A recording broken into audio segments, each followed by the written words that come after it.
Hello बच्चों, स्वागत है आप सभी का आरपी ऑनलाइन क्लासेस में। मैं आरपी यादव। आज का इस क्लास में 11th क्लास साइंस का फिजिक्स का first chapter unit and measurement लेकर के आए हैं।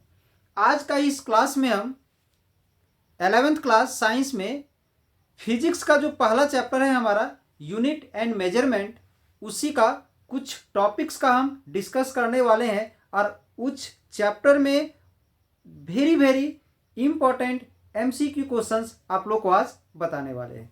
तो चलिए आज का ये क्लास स्टार्ट करने से पहले अगर आप लोग इस चैनल में नए हैं और चैनल में बने रहने चाहते हैं तो चैनल को सब्सक्राइब कर दे, बेल आइकन को दबा दे ताकि हर एक लेटेस्ट वीडियो आपको समय पर प्राप्त होते रहे।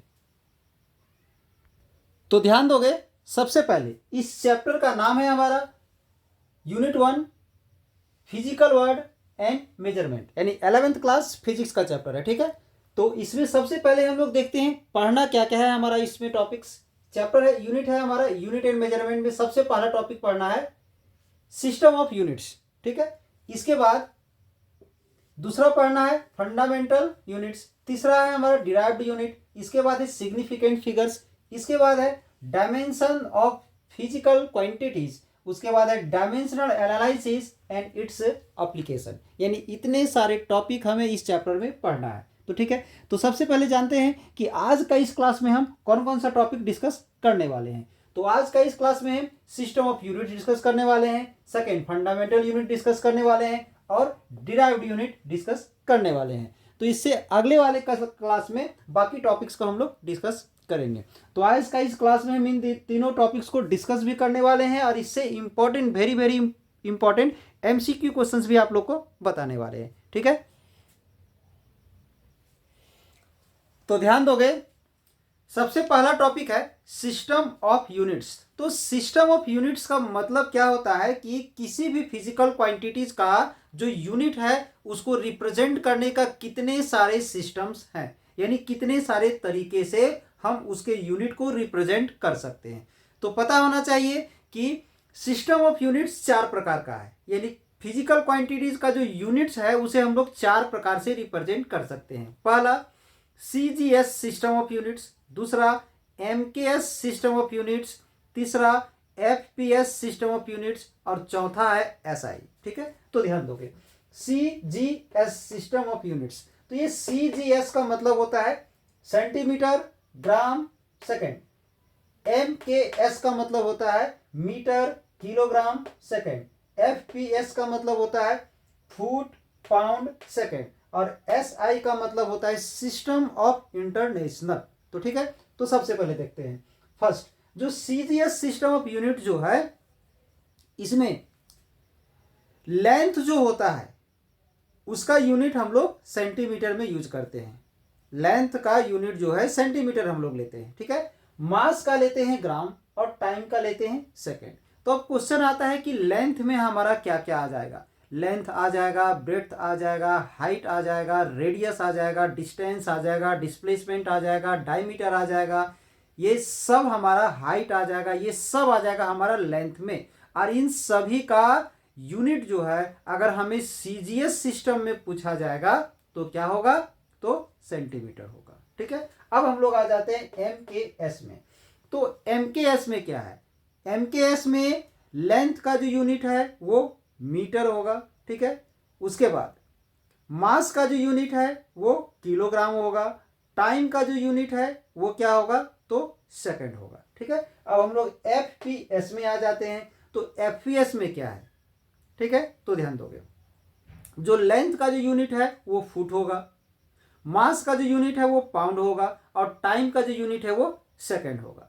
ठीक है, अब SI में क्या होता है कि MKS का जो मॉडिफाइड रूप है, जैसे कि अभी क्या हम लोग क्या देखें, CGS MKS FPS में तीन ही चीज का यूज हो रहा है, लेंथ का, मास का, टाइम का। बट ऐसा बहुत सारा फिजिकल क्वांटिटीज है जो इन तीन क्वांटिटीज के अलावे किसी एक्स्ट्रा में भी डिपेंड करता है। तो उन सभी का यूनिट्स फाइंड करने के लिए हमें एक नए सिस्टम का जरूरत पड़ा जिसे हम लोग SI कहते हैं। तो ये SI एक्चुअली में क्या है, ये जो MKS जो है ना, इसी का जनरलाइज्ड फॉर्म कह सकते हैं या तो मॉडिफाइड रूप कह सकते हैं। मतलब एमकेएस में ही जो 3 फिजिकल क्वांटिटीज यूज किया, लेंथ, मास, टाइम, इसके अलावा इसमें कुछ और सारे क्वांटिटीज को इंट्रोड्यूस करके एक नया सिस्टम बनाया गया यूनिट्स के लिए, जिसे हम लोग एसआई कहते हैं। तो पता होना चाहिए एसआई में क्या क्या होता है। ठीक है, तो एसआई में हमारा क्या होता है, तो एसआई में 7 फंडामेंटल यूनिट्स होते हैं। ठीक है, एसआई में 7 फंडामेंटल हैं और जो है सो 2 सप्लीमेंट्री है। ठीक है, तो एक चीज पता होना चाहिए कि अभी हम क्या बताएं, एसआई क्या है। एसआई जो है सो हमारा एमकेएस का जनरलाइज्ड फॉर्म है। ठीक है, तो उसमें जो 3 क्वांटिटीज है, क्या है, मास, लेंथ और टाइम, वो तीनों तो प्रेजेंट रहेगा ही, उसके अलावा भी इसमें कुछ और सारे क्वांटिटीज यूज किए गए हैं। तो वो क्या है उसको हम दिखाते हैं, ध्यान दोगे, ध्यान दोगे। जो एसआई जो होता है यानी सिस्टम ऑफ इंटरनेशनल जो होता है, जिसे हम लोग एमकेएस का मॉडिफाइड फॉर्म बोले थे, उसमें क्या क्या प्रेजेंट है सो ध्यान दोगे। उसमें 7 फंडामेंटल यूनिट्स होता है, क्योंकि एमकेएस में तो 3 ही यूनिट्स था, उसी 3 यूनिट्स में कुछ और एक्स्ट्रा यूनिट डाल दिया गया तो हमारा एसआई बन गया, इसीलिए इसे हम लोग मॉडिफाइड फॉर्म ऑफ एमकेएस बोलते हैं। तो उसमें 7 फंडामेंटल यूनिट्स क्या क्या होता है, तो सबसे पहले तो क्वांटिटीज हम लोग देखते हैं। लेंथ होता है, मास होता है, टाइम होता है, इलेक्ट्रिक करंट होता है, टेम्परेचर होता है, अमाउंट ऑफ द सब्सटेंस होता है, ल्यूमिनस इंटेंसिटी होता है। ठीक है, अब इसका यूनिट्स जो एमकेएस में होता है वही होगा, क्योंकि एमकेएस का ही तो मॉडिफाइड है ये, तो एमकेएस से ही तो ये आया है हमारा। तो लेंथ का क्या होता है, तो मीटर होता है, मास का क्या होता है, तो किलोग्राम होता है, टाइम का सेकेंड होता है, ये तो हमारा एमकेएस में ही है। अब इसमें एक्स्ट्रा जो हमारा आया है वो ध्यान दोगे, इलेक्ट्रिक करंट का एम्पियर होता है, टेम्परेचर का केल्विन होता है, अमाउंट ऑफ सब्सटेंस का मोल होता है, और ल्यूमिनस इंटेंसिटी का कैंडेला होता है। ठीक, ध्यान दोगे। और हम इसे मीटर को एम से रिप्रेजेंट करते हैं, किलोग्राम को यहाँ पर किलोग्राम को हम लोग केजी से रिप्रेजेंट करते हैं, किससे, तो केजी से रिप्रेजेंट करते हैं। ठीक है, सेकेंड को एस से रिप्रेजेंट करते हैं, एम्पियर को ए से रिप्रेजेंट करते हैं, केल्विन को के से, और मोल को, हाँ ध्यान दोगे, जैसे यहाँ रिप्रेजेंटेशन छोटा हो जाता है वैसे मोल में मात्र एक लेटर ई हटता है, यानी इसका MOL होगा। ठीक है, इसके बाद कैंडेला का CD होता है। सेम उसी प्रकार से 2 सप्लीमेंट्री यूनिट्स भी हमारा होता है एसआई में। क्या क्या होता है वो, तो क्वांटिटीज देखते हैं पहले, प्लेन एंगल और सॉलिड एंगल। ठीक है, प्लेन एंगल का यूनिट क्या होता है, तो रेडियन होता है, जिसे हम लोग RAD से रिप्रेजेंट करते हैं, और सॉलिड एंगल का होता है स्टेडियन, जिसे हम लोग SR से रिप्रेजेंट करते हैं। अब एक क्वेश्चन चल रहा होगा आप लोगों के दिमाग में कि प्लेन एंगल क्या है और सॉलिड एंगल क्या है, तो ध्यान दोगे, एक सर्कल में जो एंगल बनता है, ठीक है, एक सर्कल में जो एंगल बनता है उसे हम लोग प्लेन एंगल कहते हैं। या तो फिर किसी प्लेन में जो एंगल बनता है, जैसे कि यहाँ पर एक एंगल बनता है, ये जो हमारा एंगल बनता है इसे हम लोग प्लेन एंगल कह सकते हैं। इसका मैक्सिमम वैल्यू हमारा, इसका रेंज क्या होता है, तो 0 से 330 तक होता है। ठीक है, 0 to 360 360 डिग्री तक होता है, 0 से लेकर 360 तक इसका रेंज होता है। सॉलिड एंगल क्या होता है, सॉलिड एंगल जैसे कि आप लोग कोण पढ़े होगे या शंकु पढ़े होगे, उसका सेंटर पे, उसका वर्टेक्स पर, उसका जो शीर्ष होता है उस पर जो इसका एंगल बनता है उसी को हम लोग क्या बोलते हैं, तो सॉलिड एंगल बोलते हैं। थोड़ा सा ध्यान दोगे,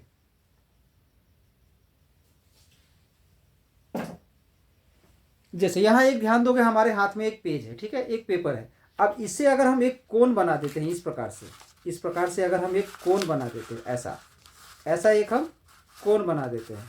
ठीक है, एक यहाँ जो कोण जो हमारा बना है इस प्रकार से, ध्यान दोगे, ये जो कोण बना है, ये जो कोण बन रहा है, दिख रहा है, ये आप लोग को दिख रहा होगा। ठीक है, ये एक कोण जो बना है, तो इसके वर्टेक्स पर यहाँ इसका वर्टेक्स पर जो एंगल बनता है ना, उसे हम लोग सॉलिड एंगल कहते हैं। ठीक है, और सॉलिड एंगल का जो रेंज जो होता है ना, वो 0 to 720 तक होता है। ठीक है, चलिए अब इसमें हम लोग कुछ MCQ को, इससे पहले हम लोग और जानते हैं कि फंडामेंटल यूनिट क्या होता है, डिराइव्ड यूनिट क्या होता है। ठीक है,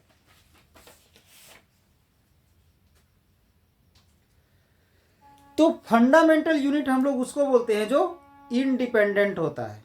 ठीक है, और डिराइव्ड यूनिट उसे बोलते हैं जो डिपेंडेंट होता है। जैसे इसमें जो आप लोग को दिख रहा होगा, ये सबका सब फंडामेंटल यूनिट ही है। मीटर हो गया, किलोग्राम हो गया, सेकेंड हो गया, एम्पियर हो गया, केल्विन हो गया, मोल हो गया, कैंडेला हो गया। ये सब का सब फंडामेंटल है, जिसे हम लोग बेसिक यूनिट्स कहते हैं। ये किसी दूसरे पर डिपेंड नहीं कर रहा है। बट एक हम एक एग्जाम्पल हम लेते हैं, ध्यान दोगे। जैसे कि हम यहाँ पर लिखते हैं मीटर पर सेकेंड। मीटर पर सेकेंड हो गया, मीटर पर सेकेंड स्क्वायर लिखते हैं, या तो फिर मीटर केजी मीटर पर सेकेंड लिखते हैं। इस तरह का जो यूनिट जो आता है ना, ये फंडामेंटल नहीं होता है, ठीक है, ये डिपेंडेंट यूनिट होता है। जैसे कि ध्यान दोगे, ये जो मीटर पर सेकेंड जो है, ये मीटर और सेकेंड के कॉम्बिनेशन से बना है। ये मीटर पर सेकेंड स्क्वायर जो है हमारा, ये भी मीटर और सेकेंड के कॉम्बिनेशन से बना है। ये केजी मीटर पर सेकेंड जो है, ये केजी मीटर और सेकेंड के कॉम्बिनेशन से बना है। यानी एक ऐसा यूनिट जो दो या दो से अधिक बेसिक यूनिट्स या फंडामेंटल यूनिट्स के कॉम्बिनेशन से जो तैयार होता है, जो बनता है, उसे हम लोग डिराइव्ड यूनिट कहते हैं। तो क्लियर हो रहा होगा आप लोग को। फंडामेंटल यूनिट क्या है? तो फंडामेंटल यूनिट हम लोग उसे कहते हैं जो किसी दूसरे पर डिपेंड नहीं रखता है, ठीक है, वो सेल्फ डिपेंड होता है। मतलब किसी दो के कॉम्बिनेशन से या तीन के कॉम्बिनेशन से या चार के कॉम्बिनेशन से तैयार नहीं होता है, वो अकेला होता है। जैसे कि मीटर, ये किसी पर डिपेंड नहीं करता है। किलोग्राम किसी पर डिपेंड नहीं करता है। इसमें जितना सारा चीज हम लिखवा है किसी पर डिपेंड नहीं करता है। बट ध्यान दोगे, यहाँ पर मीटर पर सेकंड जो बताया गया है, ये मीटर और सेकंड पर डिपेंड करता है। ये भी मीटर और सेकंड पर डिपेंड कर रहा है। केजी मीटर पर सेकंड जो लिखा हुआ है, ये भी हमारा केजी में, मीटर में और सेकंड में डिपेंड करता है। तो एक ऐसा यूनिट जो दो या दो से अधिक फंडामेंटल यूनिट्स पर डिपेंड करता है, उसे हम लोग क्या बोलते हैं? तो उसे हम लोग डिराइव्ड यूनिट कहते हैं। ठीक है, क्लियर हो रहा होगा।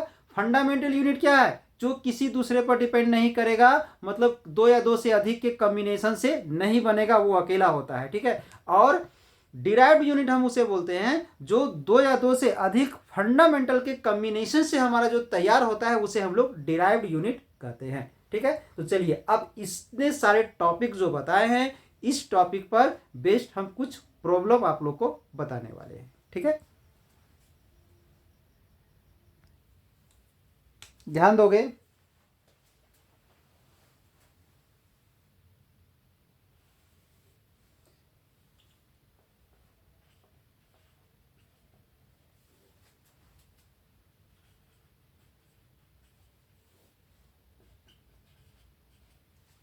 सीजीएस, एमकेएस और एफपीएस। ठीक है, इसमें अगर लेंथ का अगर यूनिट बोला जाए, लेंथ का अगर बोला जाए तो लेंथ का सीजीएस में क्या हो जाएगा? तो सेंटीमीटर होगा। ठीक है, एमकेएस में क्या होगा? मीटर होगा।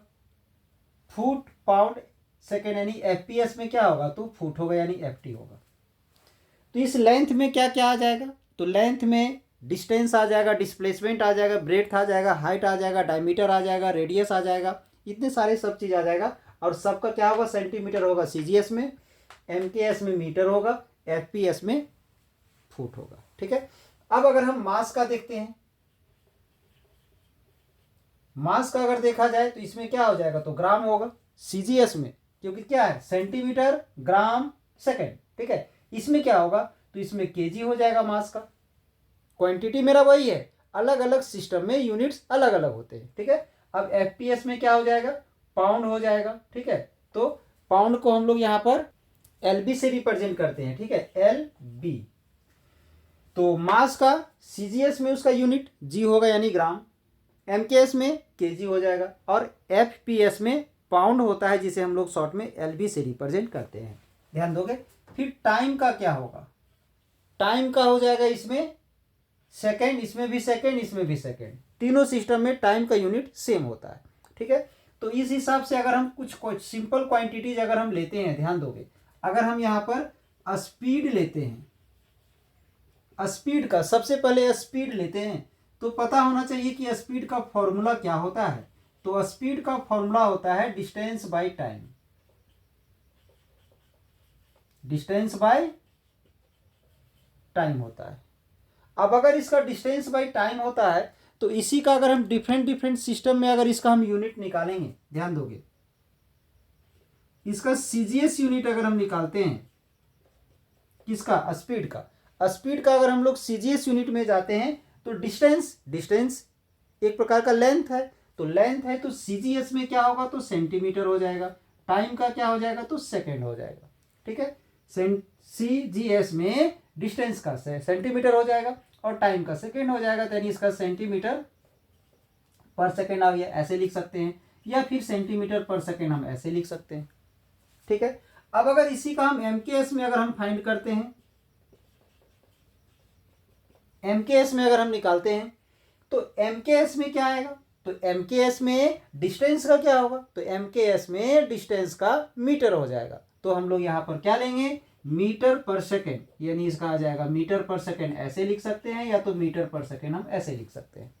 ठीक है, अब अगर हम इसी का एफपीएस में फाइंड करते हैं, एफपीएस में फाइंड करेंगे तो डिस्टेंस का हो जाएगा फुट, यानी एफटी हो जाएगा, और टाइम का हो जाएगा सेकेंड, यानी फुट पर सेकेंड हो जाएगा, ऐसा हो जाएगा। अब इसी स्पीड के जहां पर अगर वेलोसिटी होता तो फॉर्मूला सिर्फ यहां चेंज हो जाता, डिस्प्लेसमेंट बाय टाइम हो जाता। ठीक है, बट डिस्प्लेसमेंट और डिस्टेंस का यूनिट डायमेंशन सेम होता है, यूनिट हमारा यही चीज।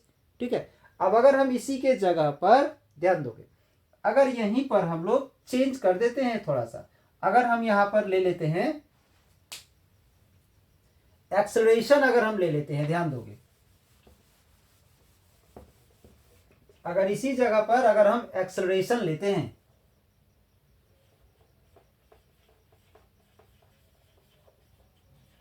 एक्सेलरेशन, तो सबसे पहले पता होना चाहिए कि एक्सेलरेशन का फॉर्मूला क्या होता है। तो एक्सेलरेशन का फॉर्मूला होता है velocity by time, velocity by time होता है। ठीक है, अब वेलोसिटी को हम लोग लिख सकते हैं यहां पर displacement by time, displacement by time लिख सकते हैं। किसका, ये वेलोसिटी के जहां पर डिस्प्लेसमेंट बाय टाइम गया, बट डिवाइड में पहले से टाइम प्रेजेंट है ये। ठीक है, अब इसे हम क्या लिख सकते हैं, इसको ध्यान दोगे, डिस्प्लेसमेंट बाय टाइम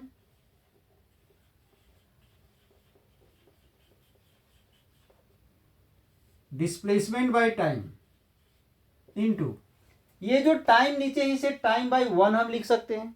ठीक है, डिस्प्लेसमेंट बाय टाइम हो गया, फिर टाइम बाय वन लिख सकते हैं। ये जो टाइम बाय वन है, ये जब हमारा डिवाइड से मल्टीप्लाई में जाएगा तो वन बाय टाइम हो जाएगा।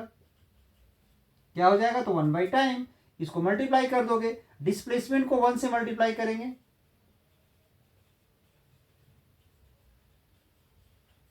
डिस्प्लेसमेंट होगा, और टाइम को टाइम से मल्टीप्लाई करेंगे तो टाइम स्क्वायर होगा। ठीक है, अब अगर हम यहां से इसका यूनिट निकालते हैं तो ध्यान दोगे, डिस्प्लेसमेंट का भी तो वही होगा जो डिस्टेंस का होता है, तो सेंटीमीटर, और नीचे टाइम स्क्वायर है, नीचे क्या है, तो टाइम स्क्वायर है, तो यहां पर सेकेंड स्क्वायर हो जाएगा। ठीक है, यहां भी सेकेंड स्क्वायर हो जाएगा, यहां पर सेकेंड हो जाएगा स्क्वायर। ठीक है, सब जगह यहां पर स्क्वायर हो जाएगा, यहां भी स्क्वायर हो जाएगा, यहां भी स्क्वायर हो जाएगा, यहां भी स्क्वायर हो जाएगा, बस टाइम में सिर्फ स्क्वायर लगते चले जाएगा। ठीक है, तो ये हमारा हो गया एक्सेलरेशन का। चलिए इसी में कुछ और इसी टाइप का कुछ और क्वांटिटीज का हम लोग यूनिट्स के बारे में देखते हैं। नेक्स्ट ध्यान दोगे, linear momentum.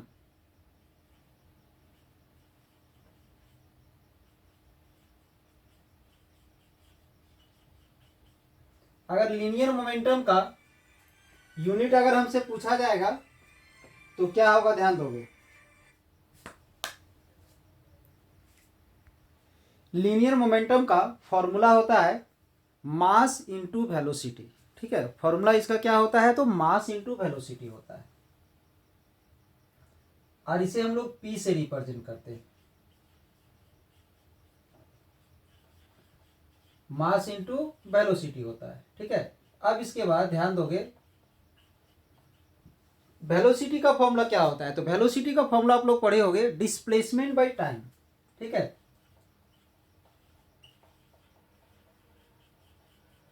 Displacement by time. ठीक है, अब अगर यहां से इसका हम सीजीएस यूनिट निकालते हैं तो ध्यान दोगे, ये जो मास है, मास का सीजीएस यूनिट क्या बताया गया आप लोग को, तो ग्राम बताया गया। ठीक है, डिस्प्लेसमेंट का तो सेंटीमीटर हो गया, और टाइम का तो सेकेंड हो गया, यानी क्या हो जाएगा, ग्राम सेंटीमीटर पर सेकेंड ऐसे लिख सकते हैं, या तो फिर ग्राम सेंटीमीटर पर सेकेंड ये भी लिख सकते हो। ठीक है, अब इसी को अगर हम लोग एमकेएस में अगर जाते हैं तो ग्राम के जगह पर केजी हो जाएगा, ठीक है, और सेंटीमीटर के जगह पर मीटर हो जाएगा, और सेकेंड के जगह पर तो सेकेंड होगा, यानी केजी मीटर पर सेकेंड, या तो फिर केजी मीटर पर सेकेंड ये भी हो सकता है।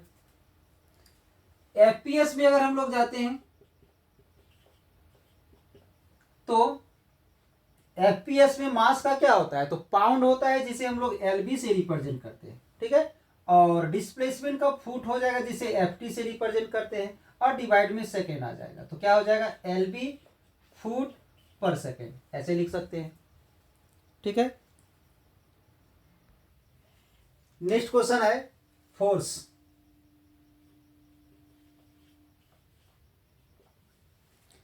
तो फोर्स का क्या होगा, ध्यान दोगे, फोर्स का हो जाएगा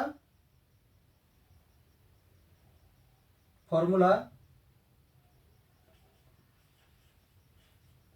mass into acceleration.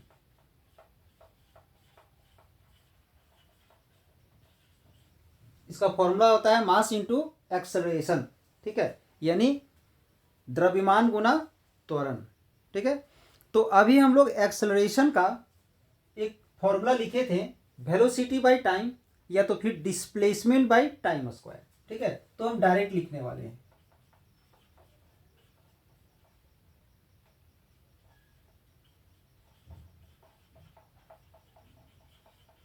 Displacement by time square. ठीक है, तो अब यहां से अगर हम लोग इसका यूनिट निकालते हैं सीजीएस सिस्टम में, इसका यूनिट सीजीएस सिस्टम में जाते हैं तो ध्यान दोगे मास का क्या होता है, तो मास का हो जाएगा ग्राम। ठीक है, डिस्प्लेसमेंट का क्या होगा, तो डिस्प्लेसमेंट का सेंटीमीटर, फिर यहां पर क्या है टाइम, तो टाइम का क्या हो जाएगा, तो टाइम का हो जाएगा सेकेंड स्क्वायर। ठीक है, यहां पर ध्यान दोगे, इसे हम लोग लिख सकते हैं ग्राम सेंटीमीटर पर सेकेंड स्क्वायर। ठीक है, इसे हम लोग शॉर्ट में क्या लिखते हैं, ध्यान दोगे बहुत ही इंपॉर्टेंट है, इसे शॉर्ट में हम लोग डाइन लिखते हैं, DYNE, जिसे रिप्रेजेंट करते हैं तो डी से, कैपिटल डी से, याद रखोगे, बहुत ही इंपॉर्टेंट क्वेश्चन है ये, कि फोर्स का सीजीएस यूनिट क्या होता है, फोर्स यानी बल। ठीक है, बल का सीजीएस यूनिट क्या होता है, तो उसका सीजीएस यूनिट होता है डाइन यानी कैपिटल डी। ठीक है, अब इसी का अगर हम एमकेएस में अगर निकालते हैं तो जहां ग्राम है वहां पर केजी हो जाएगा, ठीक है, जहां सेंटीमीटर है वहां मीटर हो जाएगा, जहां सेकेंड है वहां सेकेंड हो जाएगा, इसे हम लोग क्या लिखते हैं, तो न्यूटन लिखते हैं, शॉर्ट में इसे हम लोग एन लिखते हैं, ये सब याद रखोगे। ठीक है, एफपीएस में केजी के जहां पर एलबी हो जाएगा यानी पाउंड, डिस्प्लेसमेंट का फीट हो जाएगा, फुट हो जाएगा, और यहां पर सेकेंड स्क्वायर हो जाएगा। ठीक है, ध्यान दोगे ये जो साइन जो यहाँ पर जो आता है ये डिवाइड का साइन है, तो पावर माइनस में नहीं होगा, अगर डिवाइड हट जाएगा तो पावर जो है सो माइनस में आ जाएगा। ठीक है, अब इसके बाद हम लोग देखते हैं, अगर इसी में हम बता देते हैं फोर्स का, देखो सॉरी फोर्स तो बता दिए, वर्क का अगर हम बताते हैं,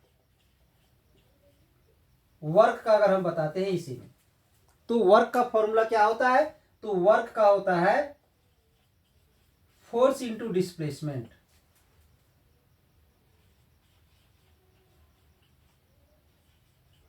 क्या होता है, फोर्स इंटू डिस्प्लेसमेंट, ध्यान दोगे फोर्स इंटू डिस्प्लेसमेंट लिखे हैं, क्या है ये, डिस्प्लेसमेंट। तो फोर्स का फॉर्मूला क्या हो गया, मास इंटू एक्सेलरेशन, ये जो दो टर्म आया ये तो सिर्फ फोर्स के लिए आया ना, डिस्प्लेसमेंट तो यहां इंटू में रहेगा।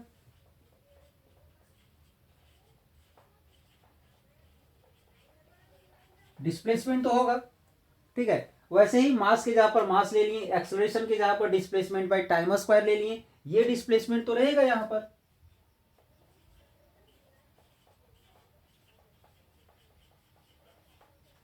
ये आ गया, अब ध्यान दोगे सेम यूनिट हम यूज कर रहे हैं, मास के जहां पर आ गया ग्राम, डिस्प्लेसमेंट 2 टाइम्स है, तो डिस्प्लेसमेंट इंटू डिस्प्लेसमेंट क्या हो जाएगा, डिस्प्लेसमेंट टू द पावर 2, यानी डिस्प्लेसमेंट का स्क्वायर आ जाएगा, तो यहाँ पर सेंटीमीटर स्क्वायर होगा, सेंटीमीटर स्क्वायर होगा, यहाँ पर इसका अर्ग हो जाएगा, क्या हो जाएगा, इसका अर्ग हो जाएगा, ठीक है, शॉर्ट फॉर्म है ये, ठीक है। अब सेम उसी प्रकार से अगर MKS में जाएंगे तो मास का क्या हो गया केजी, डिस्प्लेसमेंट डिस्प्लेसमेंट इनटू है तो डिस्प्लेसमेंट का स्क्वायर हो गया, जब डिस्प्लेसमेंट का स्क्वायर है तो यहाँ पर मीटर स्क्वायर हो जाएगा, यहाँ मीटर, यहाँ इसका हो जाएगा जूल होता है, क्या होता है इसका, जूल होता है, जिसे हम लोग जे से रिप्रेजेंट करते हैं, ठीक है। FPS में जाते हैं तो यहाँ पर फुट का स्क्वायर हो जाएगा। तो ये हमारा क्या था, वर्क का। और जो एनर्जी जो होता है, एनर्जी का भी वही होगा, ठीक है, क्योंकि एनर्जी जो है सो वर्क को ही हम लोग कहते हैं, एनर्जी का भी यही होगा, ठीक है। अब अगर हम लोग आते हैं पावर में, ठीक है, अगर हम लोग पावर का देखते हैं, तो पावर का होता है वर्क बाय टाइम, क्या होता है, वर्क बाय टाइम, ठीक है। तो ये सब कुछ वही होगा, सिर्फ डिवाइड में टाइम आते जाएगा, ठीक है। अगर डिवाइड में टाइम आते जाएगा तो यहाँ डिवाइड में टाइम होगा, यहाँ भी टाइम होगा, यहाँ भी टाइम होगा, पहले से टाइम स्क्वायर एक टाइम और आ जाएगा, मतलब क्या हो जाएगा, टाइम का पावर यहाँ पर तो 3 हो जाएगा, यहाँ पर भी क्या हो जाएगा, -3 हो जाएगा, ठीक है, यहाँ -3 हो जाएगा, यहाँ पर भी 3 हो जाएगा, ठीक है। तो ध्यान दोगे स्क्रीन में एक क्वेश्चन दिख रहा होगा आप लोग को। क्वेश्चन है निम्नलिखित में से कौन SI मूल मात्रक नहीं है, यानी विच of the following is not the fundamental SI unit. तो यहाँ पर आप लोग को दिख रहा होगा C नंबर, जो न्यूटन जो है, आखिर न्यूटन किससे बना था, न्यूटन जो है सो केजी मीटर पर सेकेंड स्क्वायर को हम लोग न्यूटन बोलते हैं, यानी ये जो है सो ये डिराइव्ड यूनिट है, ये फंडामेंटल नहीं है, ठीक है। तो यानी इसका आंसर हो जाएगा C नंबर, क्योंकि एम्पियर हो गया फंडामेंटल, कैंडेला हो गया फंडामेंटल, केल्विन भी हो गया फंडामेंटल, तो C में जो है हमारा न्यूटन ये फंडामेंटल नहीं है, ये है हमारा डिराइव्ड, यानी आंसर इसका हो जाएगा C नंबर। नेक्स्ट क्वेश्चन है 1 वाट निम्न में से किसके बराबर है, यानी 1 watt is equal to watt of the following. तो ये आप लोग को पता होना चाहिए कि वाट जो है सो पावर का यूनिट है, ठीक है, पावर का यूनिट है। तो पावर का क्या बताया गया था, वर्क बाय टाइम, तो वर्क का यूनिट क्या था, जूल था, और टाइम का सेकेंड था, यानी 1 जूल पर सेकेंड, यानी इसमें से क्या हो जाएगा, C नंबर हो जाएगा इसका, ठीक है। ध्यान रखोगे वाट जो है सो पावर का यूनिट है, और अभी जस्ट हम बताए थे पावर क्या होता है, वर्क बाय टाइम, वर्क यानी जूल और टाइम यानी सेकेंड, यानी जूल पर सेकेंड हो जाएगा, यानी इसका आंसर क्या हो जाएगा, तो C नंबर हो जाएगा। अब इसमें ध्यान दोगे प्रकाश वर्ष निम्नलिखित में से किस भौतिक राशि का मात्रक है, यानी विच of the following physical quantity has the unit light year. तो लाइट ईयर जो है वो हमारा डिस्टेंस को मेजर करता है, यानी याद रखोगे 1 लाइट ईयर इक्वल टू क्या होता है, तो average distance travelled by the light in 1 year by the vacuum, यानी निर्वात से होते हुए प्रकाश का वेग 1 वर्ष में जितनी दूरी तय करती है उस दूरी को हम लोग लाइट ईयर कहते हैं, यानी लाइट ईयर किसका हो जाएगा, तो डिस्टेंस का हो जाएगा, यानी इसका आंसर हो जाएगा B नंबर। नेक्स्ट क्वेश्चन है निम्न में से कौन एक भौतिक राशि नहीं है, यानी विच of the following is not a physical quantity. तो ध्यान दोगे लेंथ जो है सो फिजिकल क्वांटिटी है, टाइम जो है वो भी फिजिकल क्वांटिटी है, विद्युत धारा यानी इलेक्ट्रिक करंट जो है वो भी फिजिकल क्वांटिटी है, बट डी में जो किलोग्राम है वो एक यूनिट है, वो फिजिकल क्वांटिटी नहीं है, यानी इसका आंसर क्या हो जाएगा, तो D नंबर, D जो है सो फिजिकल क्वांटिटी यहाँ पर नहीं है। नेक्स्ट क्वेश्चन है निम्न में से कौन ऊर्जा का मात्रक नहीं है, यानी विच of the following is not the unit of the energy. तो ध्यान दोगे फर्स्ट में जूल जो है ना, जूल वो एनर्जी का यूनिट है, अभी जस्ट बताए हैं। केल्विन किसका यूनिट बताया गया है, केल्विन जो है सो टेम्परेचर का यूनिट बताया गया है, ठीक है, ये एनर्जी का यूनिट नहीं है। इलेक्ट्रॉन वोल्ट जो है ये भी हमारा एनर्जी का ही यूनिट है, ठीक है, यानी आंसर क्या हो जाएगा इसका, तो इसका आंसर B नंबर हो जाएगा। नेक्स्ट क्वेश्चन क्या है, ध्यान दोगे विच of the following is not a unit of time, ठीक है, ध्यान दोगे विच of the following is not a unit of time. ठीक है, इसका एग्जाम्पल क्या क्या है वो भी देख लोगे। फर्स्ट एग्जाम्पल ए में सेकंड दिया हुआ है, इसके बाद मिनट दिया हुआ है, इसके बाद ईयर दिया हुआ है, इसके बाद लाइट ईयर दिया हुआ है। तो पता होना चाहिए लाइट ईयर क्या है। लाइट ईयर तो डिस्टेंस का यूनिट है, तो टाइम का तो हो नहीं सकता है, यानी इसका आंसर क्या हो जाएगा, तो डी नंबर हो जाएगा। यानी क्वेश्चन में पूछा गया है, ध्यान दोगे, क्वेश्चन में पूछा गया है which of the following is not a unit of time. तो second, minute, year and light year पूछा गया है, इसमें से कौन सा टाइम का यूनिट नहीं है। तो सेकेंड तो टाइम का यूनिट है, मिनट भी टाइम का यूनिट है, ईयर भी टाइम का यूनिट है, बट लाइट ईयर नहीं है, यानी इसका आंसर डी हो जाएगा, लाइट ईयर। आई होप आप लोग आज ये क्लास अच्छा लगा हो, जिसके लिए एक लाइक कर दें, और अगर कहीं भी किसी तरह का अगर प्रॉब्लम हुआ हो तो कमेंट्स बॉक्स में लिख करके आप लोग भेज सकते हैं। अब नए क्लास में हम, अगले क्लास में हम आज जो फिजिक्स 11th क्लास का जो पहले चैप्टर का यूनिट से रिलेटेड क्वेश्चन आप लोग को बताएं, अगले क्लास में हम सिग्निफिकेंट फिगर्स और डायमेंशनल से रिलेटेड क्वेश्चंस का एमसीक्यू क्वेश्चंस को लेकर के आएंगे। चलिए, इस चैनल से आप लोगों को जुड़ने के लिए धन्यवाद। अब नए क्लास में हम नए टॉपिक के साथ प्रेजेंट होंगे।